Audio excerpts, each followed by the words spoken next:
අනුරාධපුරේ නවතින්න තැනක් හොයනවා නම් මේ වීඩියෝ එක ඉවර වෙනකම් බලන්න. ඒ වගේම මතක් කරනවා අපිව සබ්ස්ක්‍රයිබ් කරලා නැත්නම් සබ්ස්ක්‍රයිබ් කරන්න මේ වගේ වැදගත් වීඩියෝ වලට බලන්න පුළුවන්. රූම් 5ක් තියෙන ලස්සන නිදහස් තැනක තියෙන ගෙයක් තමයි මේක. පල්ලෙහා තට්ටුව පොඩි ඇනෙක්ස් එකක් වගේ තමයි තියෙන්නේ. ෆැමිලි රූම් එකයි ඩබල් රූම් එකයි. මේ දෙකටම කොමන් කිචන් එකක් බාත් රූම් එකක් තියෙනවා. ඒ වගේම උඩ ලස්සන සොල්දරයකුත් තියෙනවා. මේ ලොකේෂන් එකේ නම් පූජා නගරයට දුර කිලෝමීටර් 5ක් වගේ. අනුරාධපුර නව නගරයට කිලෝමීටර් 2කමාරක් වගේ. අනුරාධපුර පැරණි බස් නැවතුම් වලට කිලෝමීටර් 3කමාරක් වගේ.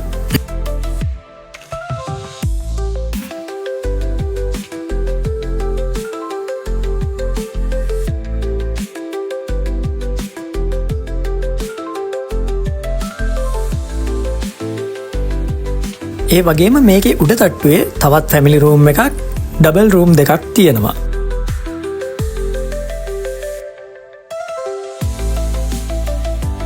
ඒ රූම්ස් වලට තියෙන්නේ ඇටච් බාත් රූම්. ඒ වගේම කොමන් කිචන් එකක් තියෙනවා උඩ තට්ටුවේ. විවිධ හේතුන් මත මිල ගණන් වෙනස් විය හැකි නිසා ඔයාලා බුක් කරගන්න කලින් අපේ නම්බර් එකට කෝල් එකක් දෙන්න.